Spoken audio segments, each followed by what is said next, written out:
Good afternoon everyone. আজকে ইউপির তরফ থেকে তাদের নোটিশের শিডিউল সম্পূর্ণরূপে পাবলিশ করে দিয়েছে, অর্থাৎ শেষ রাউন্ডে।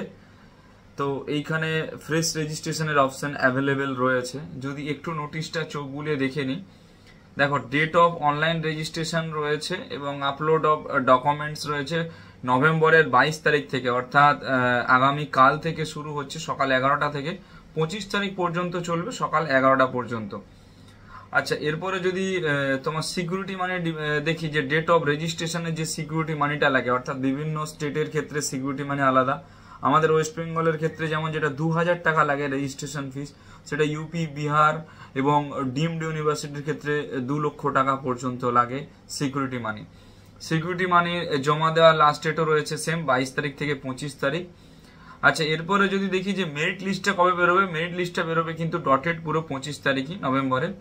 চয়েস ফিলিংটা তোমরা হচ্ছে যে ফিল আপ করতে পারবে 26 তারিখ সকাল 11টা থেকে 28 তারিখ বিকেল 5টা পর্যন্ত। অর্থাৎ চয়েস ফিলিং অর্থাৎ কলেজগুলো সাজানোর যে বিষয়গুলো থাকে, কোন কলেজটা কত নম্বরে দেবে কি না দেবে, সেই বিষয়টা থাকছে 26 তারিখ থেকে 28 তারিখ, অর্থাৎ 26 তারিখ সকাল 11টা থেকে 28 তারিখ বিকেল 5টে পর্যন্ত।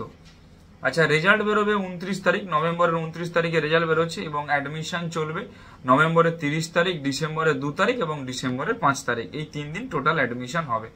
সরি, নভেম্বরের 30 তারিখ অ্যাডমিশন হচ্ছে আর ডিসেম্বরের 2 তারিখ থেকে 5 তারিখ পর্যন্ত অ্যাডমিশনটা হবে, অর্থাৎ 30 তারিখ 2, 3, 4, 5 অর্থাৎ 5 দিন কিন্তু টোটাল অ্যাডমিশন থাকছে। তো এখনো পর্যন্ত সেই সব পেরেন্টসরা যারা ওয়েট করে আছো যে কি করবে কি না করবে, দোনোমনো করছো, তাদের উদ্দেশ্যে বলবো এখনো এই ইয়ারে সুযোগ রয়েছে ইউপিতে অ্যাডমিশনটা নেওয়ার। স্কোর যদি একটু ভালো থেকে থাকে, অর্থাৎ 450 বা 460 প্লাস স্কোর রয়েছে, 70 থেকে 75 বাজেটের মধ্যে, এবং অ্যাডমিশনের সময় 15 থেকে 20 লাখ টাকা ব্যয় করে যদি অ্যাডমিশনটা কনফার্ম করতে চান, তাহলে এই ইয়ারে ইউপি রেজিস্ট্রেশনটা অবশ্যই করুন। আমাদের থ্রুতে যদি কাউন্সিলিং এর প্রয়োজন হয়, তাহলে আমাদের অ্যাডমিশনের দায়িত্ব দিতে পারেন। আমরা রয়েছি সম্পূর্ণভাবে কাউন্সিলিং করে গাইড করে অ্যাডমিশন করিয়ে দেবো। কারণ এরপরে আর একটাই স্টেট থাকছে, সেটা হচ্ছে বিহার। আমাদের ওয়েস্ট বেঙ্গলের বাইরে বিহারেরও হয়তো ফ্রেশ রেজিস্ট্রেশন দিতে পারে, কারণ বিহারেরও সিট বেড়েছে। আর ওয়েস্ট বেঙ্গলের ফ্রেশ রেজিস্ট্রেশন দিচ্ছেই। তারা যারা এখনো পর্যন্ত ওয়েট করে আছো ওয়েস্ট বেঙ্গলের ক্ষেত্রে, তারা আমাদের সঙ্গে হার্ট অ্যান্ড সোল যোগাযোগ করতে পারো অ্যাডমিশনের ব্যাংক গ্যারান্টি ওয়েভারটা নিয়ে, এবং ফি সেটেলমেন্টে যদি কোনো বিষয় থাকে সেই সমস্ত বিষয় নিয়ে ডিসকাস করার জন্য। ভিডিওটা কেমন লাগলো একটু জানিও। যদি একটু ইনফরমেটিভ বলে মনে হয় তাহলে সকলের সঙ্গে শেয়ার করে দিও। Thank you.